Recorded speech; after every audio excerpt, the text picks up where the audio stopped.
Okay, why don't we get started? So welcome to all of you to Ignite a Prospecting Culture with Salesforce CRM.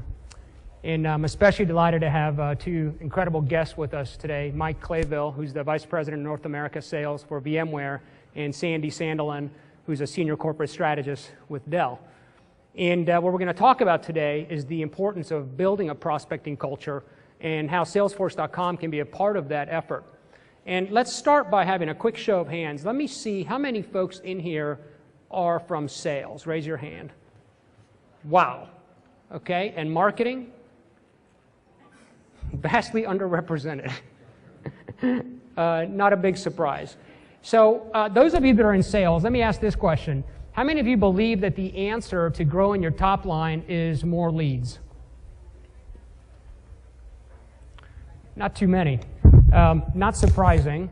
I was audited today, and I didn't realize that I was being audited. I got my results. So there's a company here that essentially submitted an inquiry to all of the partners' websites that are exhibiting in the expo. And they wanted to measure the speed at which they got a response from those leads. And, you know, salespeople notoriously aren't particularly good at responding to leads in a reasonable amount of time. And it turns out that 75% of the inquiries that were submitted didn't get any response whatsoever. Zero. We luckily were ranked 14th out of 170. Of those that did respond, the average response time was 13 hours, and we had a response time of 45 minutes. So I called my VP of sales this morning, and I said, hey, you know, we were 14th, and response time was 45 minutes, and he jumped on me. He said, that's terrible. We have a 10-minute SLA, right? So I was calling to give him some good news, but in fact, his expectations were substantially higher. And so it's no surprise to me that this audience is heavily represented by sales, because building a prospecting culture is so important, because, you know, most leads don't get a response, and there's a lot of reasons for that, and we'll talk about that in a few minutes. But to build a prospecting culture requires some change, and it requires some heavy lifting. It's not the easiest thing to do. And let's talk about change for half a second. Let me get everybody to stand up.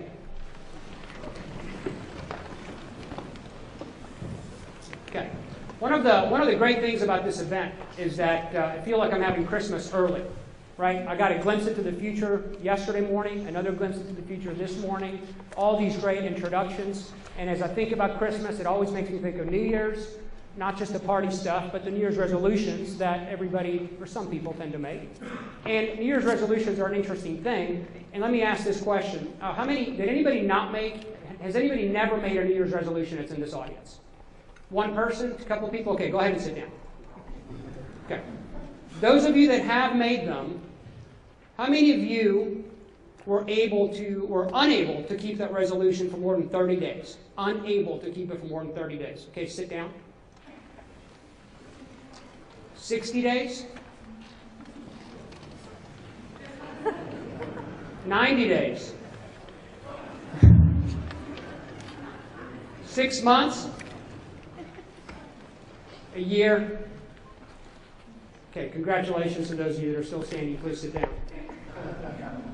So out of the 200 or so people that are in this room, about 5 were able to stick with the resolution for more than a year. And if you ask just about every CEO today what their number one priority is, it's growth, right? They've been through the cost-cutting cycle. They've squeezed out all the profit they can by getting more efficient. But at some point, you have to actually start growing the top line. And that's going to require some change. And if you're going to affect change, right, think about how hard it was for those in this audience who made a New Year's resolution to keep that change going. Now we're talking about making change in a company, which could be a small group, could be 10 sales reps, 5 sales reps. You could have, heck, 300 sales reps like Mike has in North America. Sandy, I think you've got around 15,000 sales reps throughout Dell. So how do you actually make that change occur? It's not going to happen easily. It's going to require some heavy lifting. And today you're going to hear some success stories around how you go about building a prospecting culture so that you can have sustainable, lasting behavioral change inside of your sales organization. Now, a lot of times, The questions that we ask ourselves are going to dictate the path and the plan that we go down. So going back to my New Year's resolution example, if my plan is to become more fit next year, but I keep asking myself questions like, why can't I get fit? What answers am I going to come up with? I'm going to come up with all the reasons that I can't do it, right? So as you're thinking about building a prospecting culture, you need to be able to ask yourself the right kind of questions that are going to take you down the right path. Otherwise, you're going to go down the wrong path. And let me show you some of the 1.0 questions that many of us have asked in the past. And we've been studying this for about 30 years. How can we generate more leads? So that's obviously something that we've just talked about. Generating more leads may not necessarily yield the results you're after if they don't get a phone call. How can we enforce our sales process? Many in sales are obviously always worried about enforcing sales process. How can we increase the number of sales calls? Right? So these are all 1.0 questions. But what's a different perspective on these questions that might lead you to a different answer? So how about what is a lead? How about getting agreement between sales and marketing on what a lead actually is? How can we enforce our sales process? How about rethinking how our customers are, rethinking how we're actually selling? How are our customers buying? How many people in this room, in their company, have a sales process? Raise your hand. Okay? About 75%. Now, how many of you have re-looked at that sales process in the last 2 years? Wow, phenomenal. It's about 50%. So you'd be surprised. Most organizations that we find actually have it.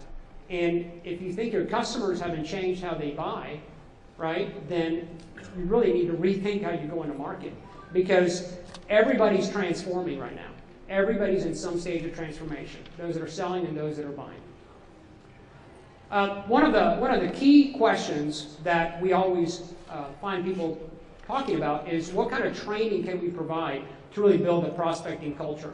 And a really different perspective on that is how can a manager increase productivity? Because we have repeatedly found over and over and over again that the single most important person in any kind of prospecting effort is not the Salesforce.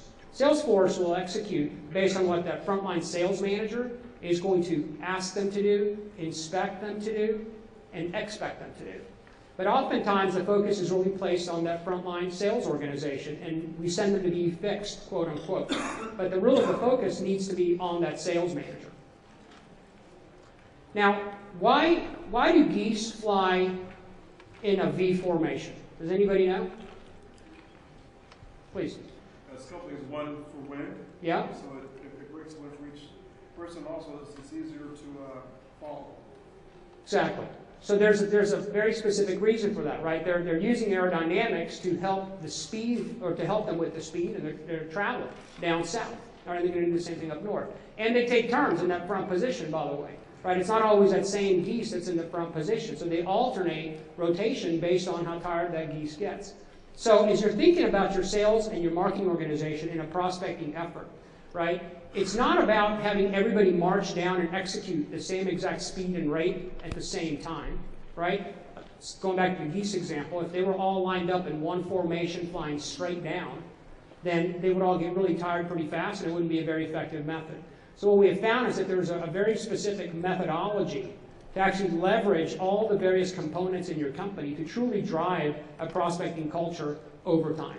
So that the most important asset is always at the front, depending on what activity it is that's being performed. And just like these geese face headwinds, all sales reps and marketing professionals are going to face headwinds when they're in a prospecting cycle. And what are some of those headwinds?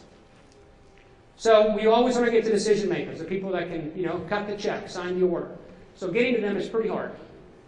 These are the stats. 66% of the time, these decision makers are not in the office. They get 240 phone calls a week, 143 voicemails a week, and 288 emails a week. In some cultures, that's 288 emails a day. How many people in here get more than 100 emails a day? Yeah. So how do you break through that? And building this prospecting muscle, which is the way you break through that, is something that most sales organizations have forgotten. We went through a pretty good expansion cycle in this country. And so for a while, things got pretty easy. And when it's easy to sell, you can almost take orders, right? But the world changed on everybody in October 2008. And as the world changed, it became much, much harder to sell. But that prospecting muscle that people have built up over time simply has atrophied. It's just atrophied.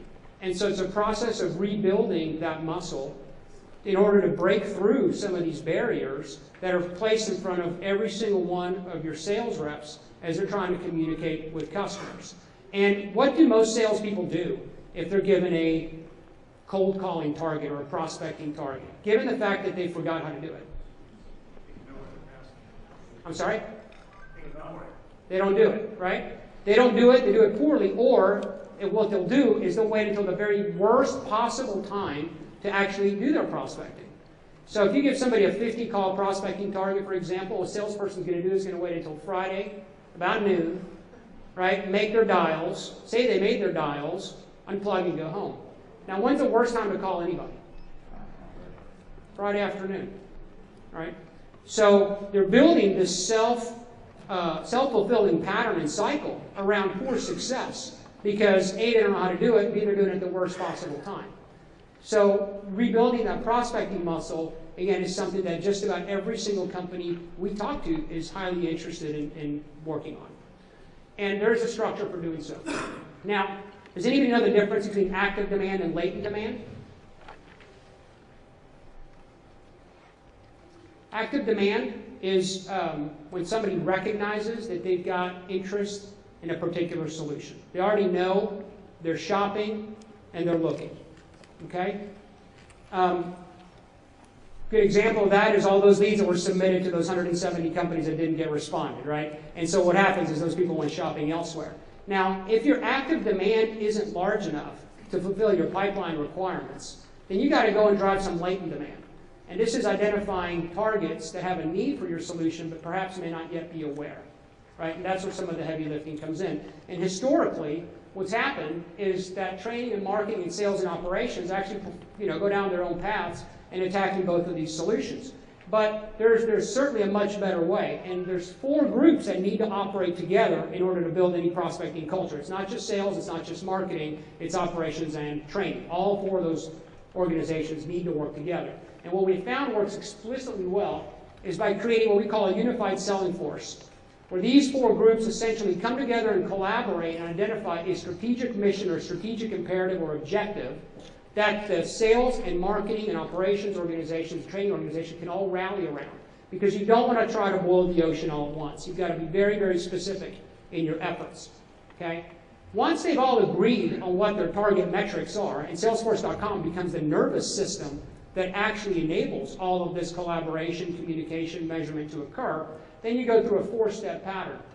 First step is obviously creating and enabling a play that's going to begin to drive active demand. So this is where the marketing organization is essentially building your MarCom, identifying segments, getting your customer lists, pulling all that information together and loading it in Salesforce.com so that it can be properly executed upon by the sales organization. And their responsibility with operations is to cross-check all of the tools that are being loaded so that when you actually fire the gun and say go, there's nobody pointing fingers and blaming anybody for why the process may or may not be working. So you've got to form that alignment at the very, very front end.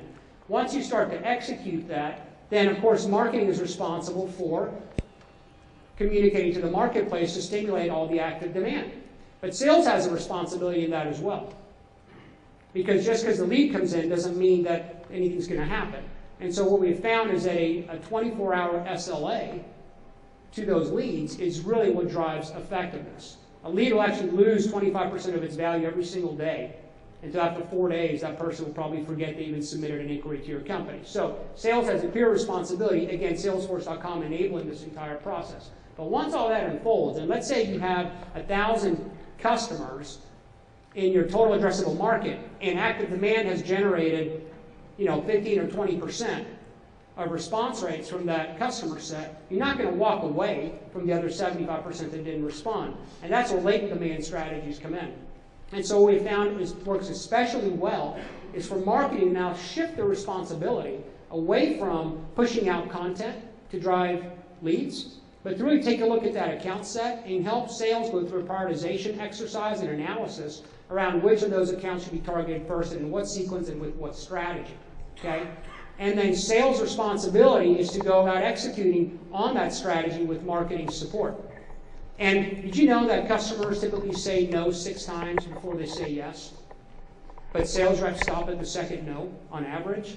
So and no comes in lots of different forms. No can mean not returning a phone call. No can mean no, right? Or no can be call me 2 weeks. But most salespeople stop at the second no. So the responsibility from sales here is to continue to execute in a very structured cadence in what we call a 6x6 sequence. Again, all of it supported and enabled by marketing as they're deploying SMEs into the sales cycle to help close the transaction, and as sales executes a buyer-centric sales process versus a process that might have been designed 5 or 6 years ago that may or may not be relevant anymore. And so, enough about what we have discovered. What I'd like to do is have Mike Clayville come on stage and share with us his experiences in building a prospecting culture.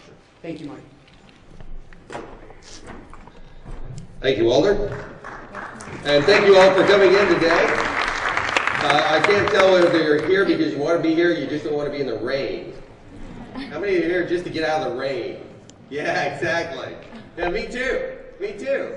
No, so I'm excited to be here to talk a little bit about how we've driven prospecting culture into VMware.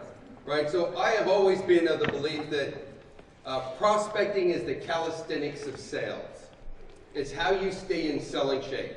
If you want to make sure your career plateaus in sales, quit prospecting. And the nature of prospecting is such that the more successful you are at it, the less you need to do it, so the worse you get at it. Right? And it's a weird cycle.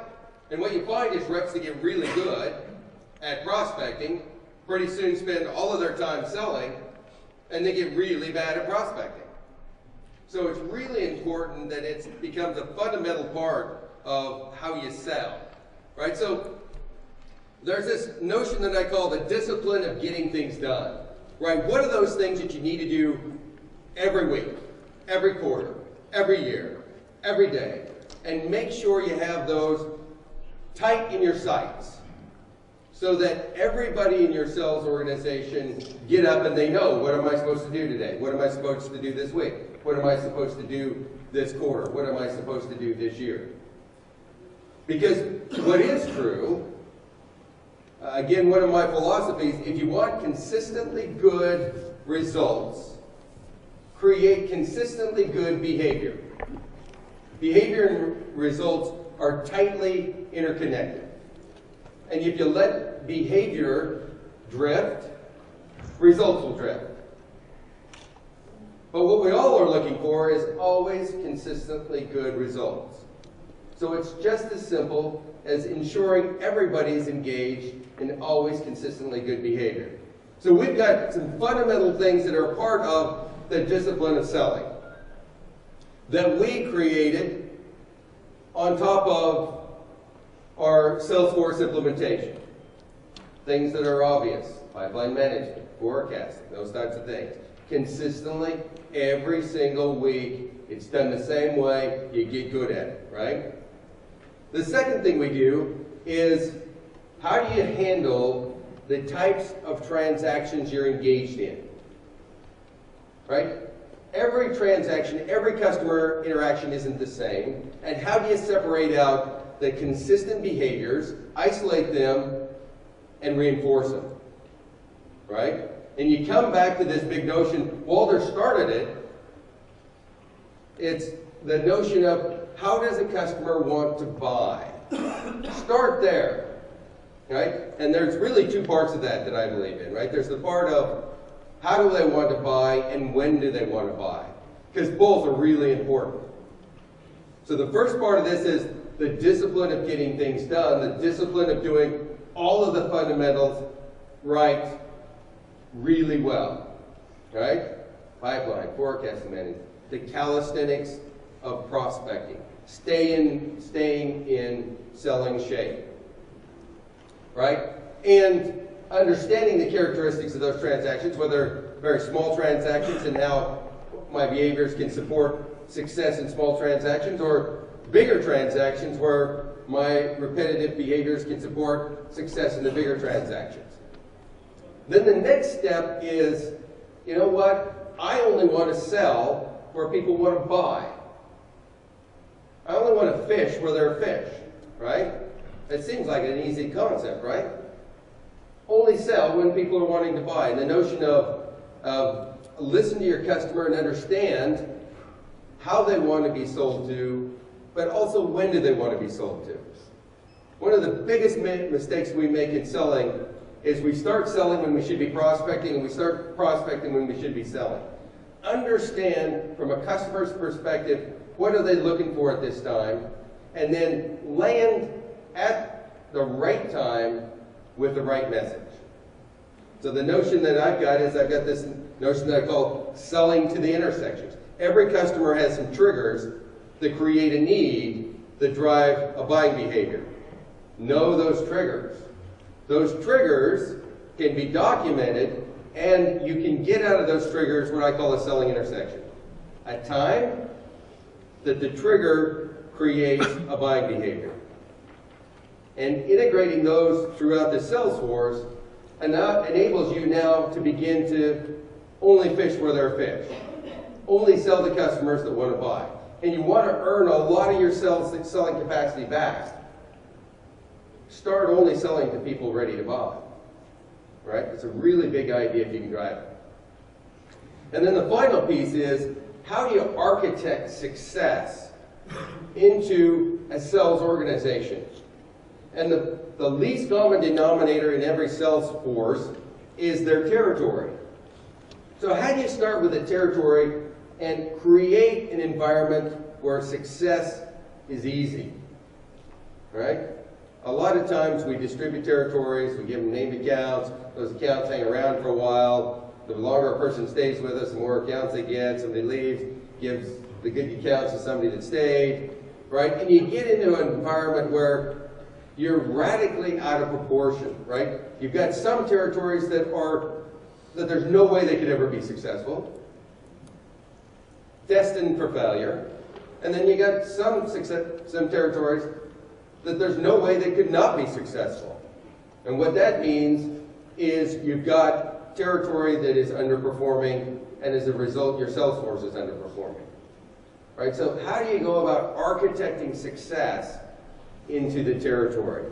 Right? And then once you get that done, it's all about watching some of the fundamentals over top. There is an important notion called discipline drift that led to the conclusion earlier today that only 5 people made it all year long on their resolution.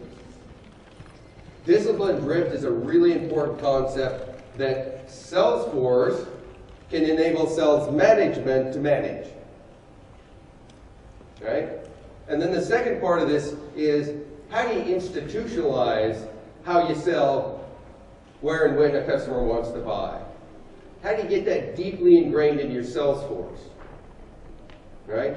And then the other big question is, how do you architect success into every rep's territory? How do you give them the highest probability of succeeding? Right, so that's what we use Salesforce to do, is a transformation from selling 101, the discipline of getting things done, doing the fundamentals right.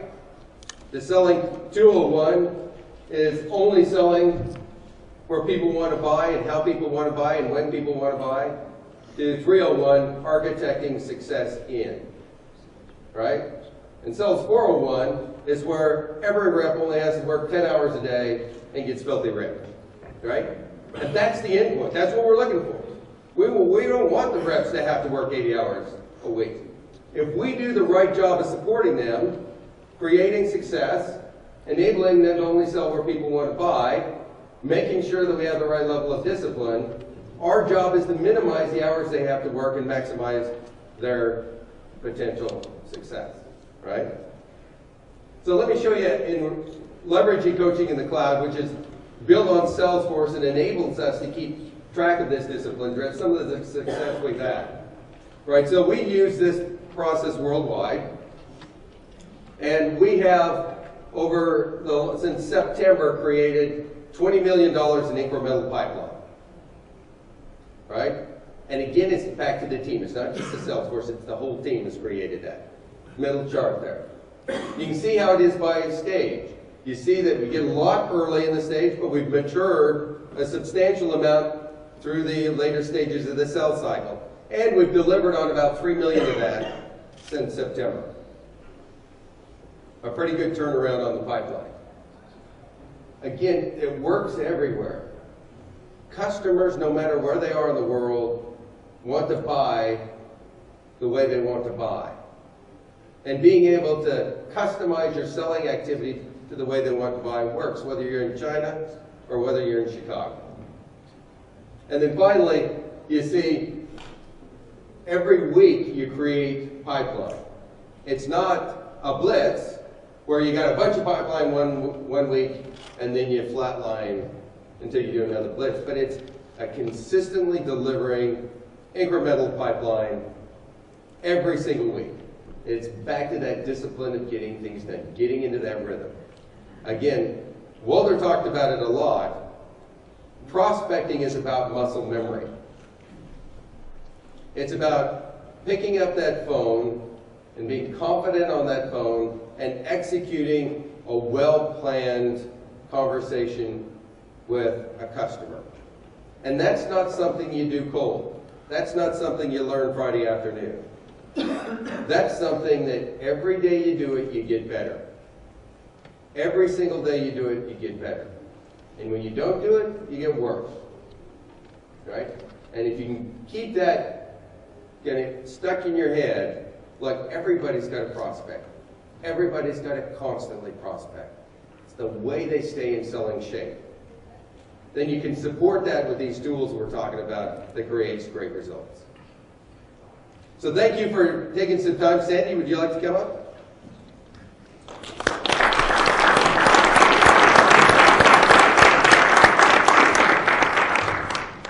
Good afternoon, and thanks so much for joining us in such large numbers. Rain or not, I'm just grateful you're here. Del, let's talk for a minute about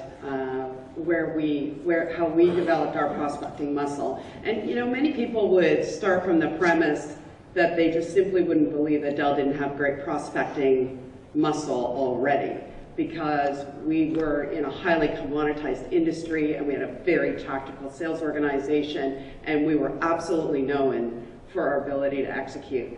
So what happened? This picture is really a picture that talks a little bit about the last 3 years and the sales transformation that has been underway at Dell, and the work that has been done around taking our sales organization from a tactical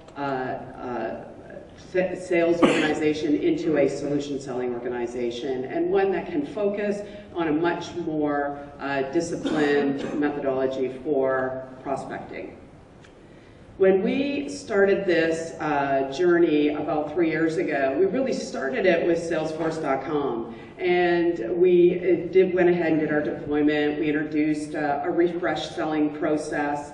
And I remember I was here at Dreamforce, and Walter from Baker was also here, and he was texting me saying, Sandy, I've got this great idea. I think I can really help you out, because we had one problem, and that was that while we had deployed all the tools and we had implemented the process, we weren't necessarily increasing our sales. And we were concerned about what we needed to do to take our next step. So I met him somewhere between north and south underneath in the little area, and he's showing me his little chart, and I said, wow, you know, I think this is a good idea. So we went back and we started talking to the leadership, to the sales leadership team, and they said, quite frankly, we don't really need this. You know, we feel really comfortable that this is an evolutionary piece, that you know, we're ready to go. We've got all kinds of good sales process. We've got a CRM. And really what you need to do is get the training right, because you're still training our people on product and you're really not taking us to the next level.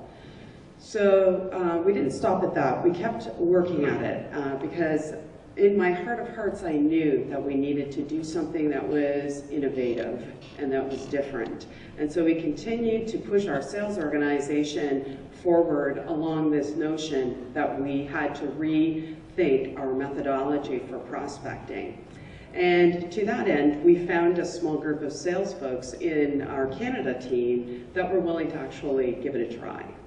And so we went ahead and we developed a sales cadence with them. We introduced them to the methodology. We started having regular communication with them. The Baker team engaged and helped to build a playbook. And we were heading down the path very nicely. And someone raised the point, we don't really have a good solution here that we're trying to promote through this prospecting culture, so what will we do? And so, you know, we started thinking about all the different partners that we do business with today and how we interact with them and how we engage with them. And we engaged in a conversation with our friends over at VMware, who actually were so excited at the notion that we would go down this path that they said, if you'll invest the time, we'll make sure that your teams are certified, we'll make sure that, that you have access to all the work that we've already done on this, and we'll collaborate on it with you because we think it's absolutely the right direction for you to be going. And we believe that as two organizations, we can create a powerhouse opportunity for ourselves. So we took them up on it, and we started down the journey. And the journey has really led us to some really great notions and some learnings.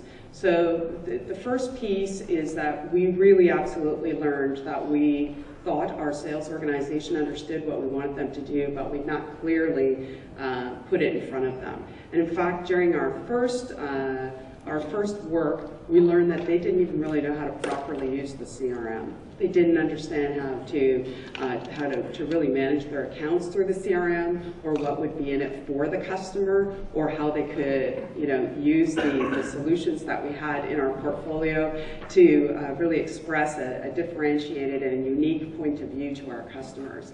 And so as we started down this path in this journey with VMware and with the Baker team, we began to realize that this wasn't just a simple matter of retraining our folks. This was really a matter of changing behavior, of helping them to understand exactly what our point of view was and how it was going to change the customer's environment and help them to be successful with their own goals. And the second piece that we really focused on was our whole go-to-market strategy. So we have all sorts of routes to market. And you know that you can find Dell products and services on the back of a newspaper. You can find them online. You probably have account teams that work with you as well. So you know there are many different ways that you can actually access Dell capabilities. But you likely weren't all that familiar that at that time we were launching a channel, that we were really starting to develop much deeper relationships with that channel, and we were defining where we could actually work in the market in a different manner. So this was critical because we needed to absolutely integrate our partners into the whole management scheme around how we would do our prospecting. So what did it do for us? Well, you know, first of all, we learned that you really need to embrace your strategic alliances in a way that's programmatic and that has some governance and that has some real commitment behind it. It just simply isn't a matter of who gets to pay the bill on, you know, the play of the day or the program. It really is about what your strategy is longer term with that partner and how you will bring your joint value proposition to your customers. And we learned that if we invested in the right kind of solutions-focused training and developed the coaching mentality with our sales management team, that we absolutely could change the behavior of our salespeople. And so in terms of results, We've tracked this pipeline for the past 18 months, and essentially what we saw was that it wasn't just something that, it wasn't a blip in the night, it was a continuous growth pattern that took us to a very significant win, and one that we were not only able to leverage with that initial Canadian pilot, but in our US business, and then eventually along the European business group as well. So I'd like to take this opportunity to thank you for listening and turn it back over to Walter. Thank you, Sandy.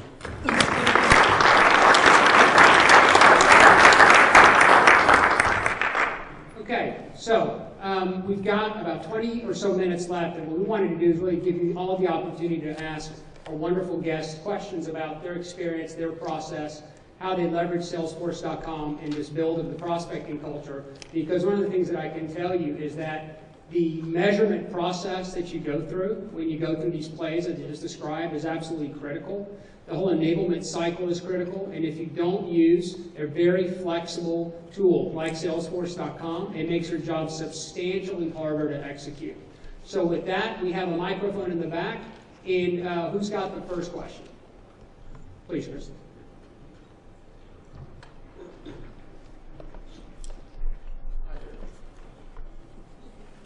Hello? There you go. I'm with JD Power Associates, and I'm heading up the global demand gen structure. We just realigned with the sales organization. And if you guys know anything about JD Power, it's been around for a long time, around traditional market research. The realignment is going to a more, instead of going from a syndicated order-taking report structure to a prospecting structure. And so what they have now is a bunch of people out of shape who've been going on relationships and golf memberships and country clubs kind of relationships to a prospecting culture. How do you transform people that are comfortable in their lazy lounger to that mentality through Salesforce? Is it, I know it's executive commitment. Is it KPIs? Is it sales improvements? Is it tying activity to Salesforce? And what kind of things can I take back to my manager saying that this is worth for others to consider? Yep. Which of you would like to field that question? So I'll be happy to start that question. So it starts with the first line management, right? Because this is something that, this is one of those medicines you have to take that I don't want to take it. And worse yet is, for those that have been successful, look, I have 2, 3, 4, 5, 10 years of experience doing it this way. I know that continue doing this way will I'll continue to have success. Why are you telling me to go someplace else, right? So you have to make the case for change. And you have to think about making the case for change. It's one of those fundamental pieces that you have to do when you get ready to engage in change management. So you have to make the case for change. You have to explain it. You have to have a logical reason why what happened in the past won't enable you to be successful in the future. So the first thing you have to do. And then you have to overlay it with a series of tools that enable people to do it, right? So it's like, somebody that hasn't ran for several years, deciding they're going to go run a marathon, right? You can't just get up one morning and go out and run 26 miles. It won't work. You'll be really unsuccessful, right? And the same thing is true with prospecting. So you have to start by giving them all the tools that they need to be successful, and then teaching them how to be successful with the tools. And then the final thing you have to do is you have to engage in the discipline, right? And so one of the things that I do when I engage in this is I bring everybody in, set them all down in front of a table, and I ask them all to take their badge off and put them on the table. Everybody take your badge off, put it right there in front of you on the table. All right. So those of you who are convinced, after we've made the case, we've taught you how, that you still don't need to do it, just leave the badge there and walk out the door. Right? And so it's the management willing to take the next step to enforce the discipline that is one of the most important pieces of this, right? They have to be willing to step up and take charge. Yeah, I often tell people that the deployment of Salesforce Adele was probably more of a psychology exercise than it was a technology exercise. And I say that because we invested more time in change management principles and working to retrain and retool our sales organization than we did worrying about, the CRM. And by doing that, we ended up in the right place, quite frankly. But it was an absolutely quantum investment. And there are some salespeople today that don't assess well to the prospecting culture that we have built, but they now don't fit as well. So the reality of it is that the word culture is a critical piece of it. You really have to have the lion's share of your organization shift to the new methodology before the ones that hang back don't fit anymore. Yeah, and just to build on top of that, what we have found working with Mike and with Sandy is that the fulcrum for change on all this is that frontline sales manager. And if you can't get the buy-in of that frontline sales manager, you're never going to get the buy-in of the sales force, because they're the ones that have to interact with the sales force every single day, right? They've got to change their behavioral pattern, and they're the only ones who are really impacted and able to do so. And if you want to get that cultural shift to occur, you've got to get about 75% of your managers to buy in. Then the whole company will turn over. But it's the focus on the frontline sales manager that makes huge change. Who's got the next question?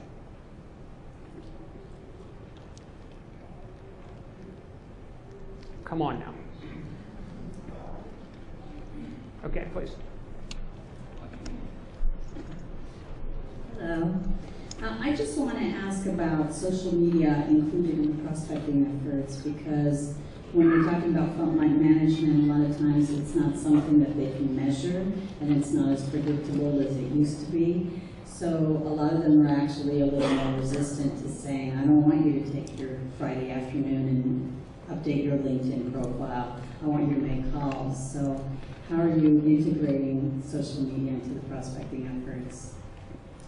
So we've invested a lot in social media at Dell. It's a really big piece of our culture as an organization. And we have a absolutely quantum Chatter implementation now. Every employee at Dell is now using Chatter and part of the Chatter network. So it's pretty significant. However, you raise a very good point. Do you want your salespeople spending time filling in the forms, or do you want them actually doing the sales calls? Well, I'll tell you, I want them doing both. And they absolutely need to be doing both, because it's much more complex, and the customer rules. They've got complex issues, and they're asking for us to make it simple. And if the sales organization isn't tuned up to that and able to really deliver thought leadership, the competition comes in and leaves you behind. So there really has to be a different level of scrutiny and documentation around customers and around what they're thinking and what their different directions are, because it's changing rapidly. And I think, as we sit here this week, we've seen a million examples of that. Last year they didn't have any iPad applications because there wasn't an iPad. So if you think that didn't disrupt Dell's market, absolutely it disrupted it a lot, right? Yeah, and I'd say the social media is, getting back to the notion, selling is, there's what I call the Darwinism of sales.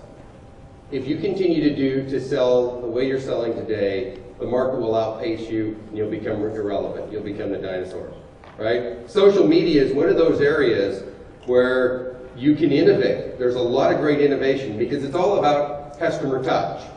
The more customer touch, the richer the customer touch, the higher the probability of success, right? However, there's also the issue of scalability. So both factors have to come into play. If you allow social media to run rampant without, some consistency, systematic, repeatable processes around it, it can be a productivity drain instead of a productivity improvement. Well, one of the ways that we're seeing social media as beneficial to this whole culture process is, the use of Chatter inside of an organization. Of course, Chatter is available to everybody. But, we've deployed some services that essentially leverage Chatter as a way to give feedback to a manager about their performance and how they're actually driving their team, and involving the manager and the manager's manager and the training organization all in monitoring that private Chatter feed, so that you're building a living, breathing coaching log for that manager so that he can then continue to impact the performance on his own organization. His manager sees the log and how it's unfolding, and so that over time that manager is improving, and as the manager improves, the sales team is going to improve. That's going back to that same fundamental question we asked earlier, which is, what's training should we provide our Salesforce? Well, think about how you can enable your manager to really raise their productivity. So, yes, next question. Oops, sorry, question in the back first. We'll get right into it. Thank you very much for your comments so far. But I'm curious more. We have a field sales organization in our company, and from a prospecting standpoint, do you have a couple of maybe more specific tips on CRM integration in the prospecting process, and how that actually looks as far as what tools you push out to your teams, or how they actually view the CRM for finding people and those sort of things? Yeah, so I can speak to that. We did the mobile Salesforce implementation a couple of years ago, and that was a big move in the right direction because it took the whole sort of piece away that said I have to go to a customer and write a bunch of notes and then come home and fill it all out in my laptop. So the mobile implementation was big. But the second piece, and I think actually even more importantly, was we did a lot of work around bringing intelligence into the CRM around the customers themselves. And we're continuing to work with companies like Dun & Bradstreet and Jigsaw and so on to get a better and more defined intelligence base. But that's actually a critical area, because as soon as we put intelligence into it, the sales organization became interested because it became a source of research for them. They could go and learn. Yeah, so same thing with us, right? So business intelligence is fundamental in increasing the probability of success, right? So my job is to make sure 100% of the time when a rep picks up the phone, they get a hold of a customer that only wants to buy, right? And the closer I can get to that, from wherever I start, I'm making the right move. And so business intelligence and integrating business intelligence into the Salesforce implementation is fundamental. The second thing is integrating process. Now, that's one of the reasons we love Salesforce, is the ability to take, it's so flexible that you can take, for example, coaching in the cloud, integrate it right into the Salesforce implementation, so the front end being displayed to the rep is just Salesforce, but all of the tools on the back end are kind of feeding them down a standard set of processes. Question in the front, right over here. How micro do you have in log your activities? I'm the SI sales manager. All right, there we go. I'm the inside sales manager for CTB McGraw-Hill, and one of the things that is a common gripe that I'm facing with our implementation of Salesforce is the time consumption of actually logging every activity. Do you find it effective to log every nook and cranny, or do you have like this threshold where you only want to document the activities where they've reached the client, or have actually seen a result? Yeah, I think, again, it goes back to the sales manager to sort of define the level of detail that they, want to go to in terms of collecting information, so Mike might be able to provide a better response. However, at Dell, we went with the notion that we would perhaps pressure for more in the beginning and then let it back off over time. And that was primarily because we really felt that we were starting to a poor base of information, but moreover, we had a culture of sales entitlement. So our salespeople felt that the knowledge about that they owned the customers, and the knowledge about the customer was their knowledge, and that they didn't really have to share that, and it wasn't that important for the rest of us to know it. So we had to take some very strong positions around that at the executive level, and set the bar and be very clear that Dell owns the customer opportunity. The customer owns Dell. Yeah. So from our from our perspective, you know, I'd come back and I'd say it's a balance between adoption and detail, right? And there's no right answer, it's just a balance. But I would come back and say, what you at least have to do is trap the fundamentals of prospecting, right? And I look at it 5 fundamentals of prospecting. The first fundamental of prospecting is targeting, right? How good are my reps at targeting? So I keep track of that. The second fundamental of prospecting is making contact, getting past all those gatekeepers, right? How good are they at getting past the gatekeepers, right? The third fundamental of prospecting is earning the right to have a follow-on conversation, right? Just because you get a hold of somebody doesn't mean you're going to earn the right to have a follow-on conversation. And the fourth one is, how well do I execute that follow-on conversation? And that can be looked at by how many qualified opportunities did I get, right? Because the one big mistake we always make is we always assume, which is completely wrong, but we always assume that our inside salespeople or our outside salespeople, if they were football players, they would be both 300 pounds and run the 40 and 4.3, right? Well, it doesn't work that way. We all have our individual strengths and weaknesses.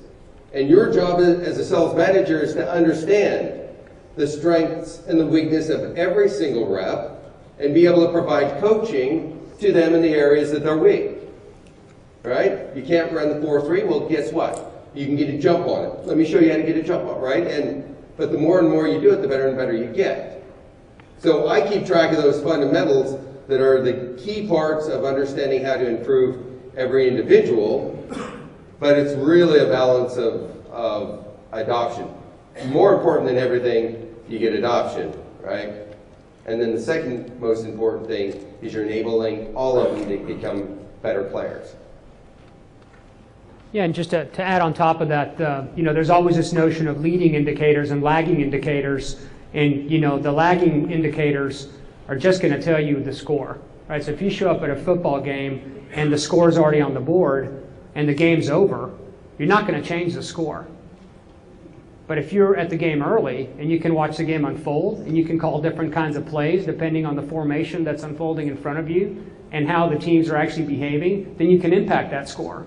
And that's what activity management can do for you. Now, you don't want to over-manage it, of course, and the worst people you can over-manage are your field sales reps because they already have a big S on their chest, right? They're superstars that do not want to be over-managed. So you just have to figure out what those few indicators are, leading indicators, that are important to your business and measure and manage to those. And one of the most important ones is early pipeline stage build, right? So most sales managers, when they have their pipeline and forecast meetings, all they're doing is focusing on what are you going to close this week, next month. That's maybe this quarter, but that's about the extent of it.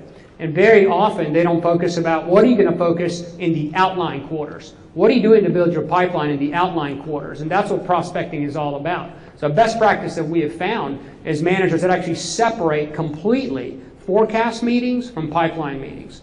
Forecast meetings is what's going to happen inside of the reporting period. The pipeline meeting is what you're doing in your outlying quarters to actually ensure you have success in the future. And I'll just add to that, we actually drove that into our performance management cadence, that whole logic around taking the number and separating that from the how. We built that into our performance management cadence so that we wouldn't just be paying people and promoting people based on their ability to deliver the number. We were actually looking at how do they deliver the number? What do those customer relationships look like? And how are we as a company able to leverage and evolve those relationships? Next question.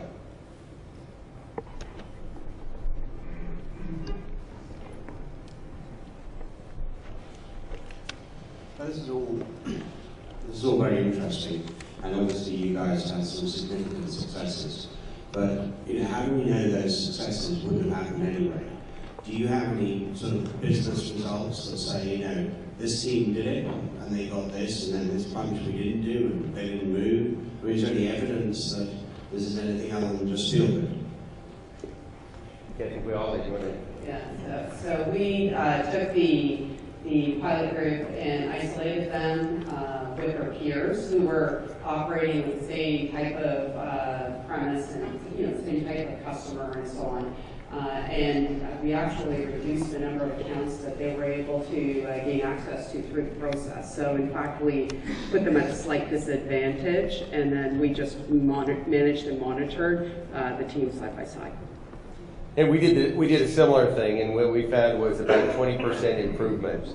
On average, reps that were engaged in this process got 20% more pipeline built and delivered to the business over a large population. And did that pay for the extra effort that you put in? Oh yeah, by far. Yeah, absolutely, by far. Right, absolutely, by far. Okay, we've got time for one more question. Yep, please. I was just curious about y'all's thoughts on prospecting as far as win back goes. That's kind of a different animal approach. Some people consider that possibly retention. Some people consider it a failure in retention, obviously. So I was just kind of curious if your approach to win back is a little different from pure prospecting. Yeah, so the question was on win back, right? And if prospecting around win back is different than prospecting on retention, right? And absolutely it is, right?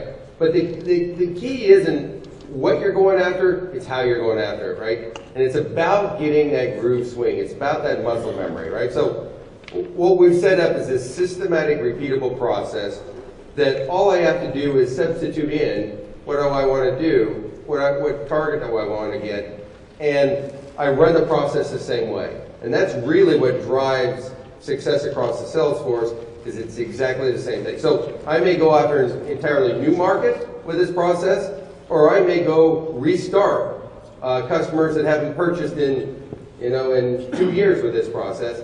And I've had great success in both of them, but it's really around who am I going to target, what am I going to say to them, how am I going to say it, and when am I going to say it, right? And that's what that repeatable process goes through. I've seen it be unbelievably successful at win-backs, stalled accounts, in addition to new opportunities. Yeah, I think for win-backs, we actually do have separate teams that work on win-backs, so we deploy a strategic selling methodology behind that type of business.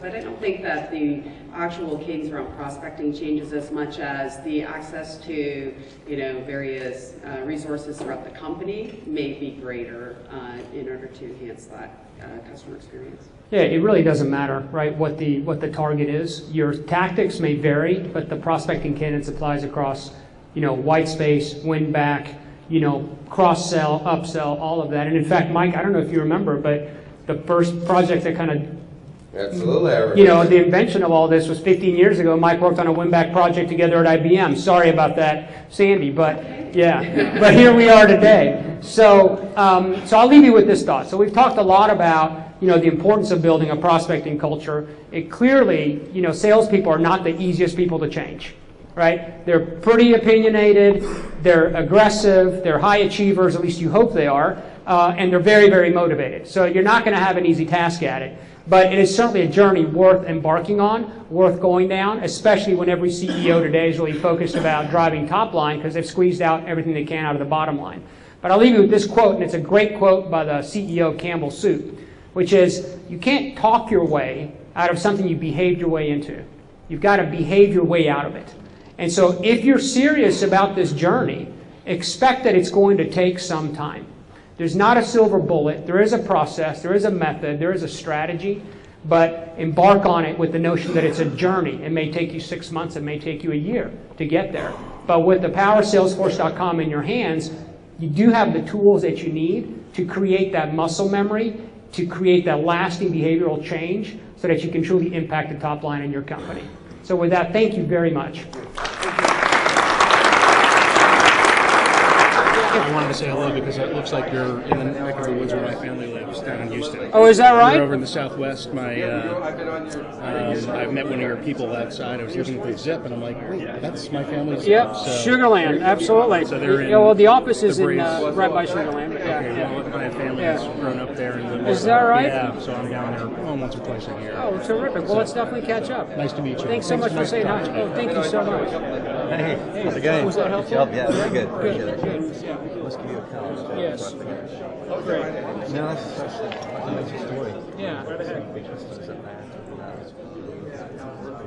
Yeah, and you know what's neat is that, with the opportunity that Travis brought to us with you guys is that we already have this inventory of people that understand the virtualization space. Because, you need to have both the structure, the context, but also the relevant experience. So, yeah. I feel that's a good question. I get the jazz, how you measure it. Yeah. Really know successful. Yeah. And 2000, and so we didn't roll everything out since then. Well, one of the things that you may or may not know from those emails that you're getting. I think it's a good message, and to the extent that you can, get a lot of senior, level exposure to Chatter. The account management.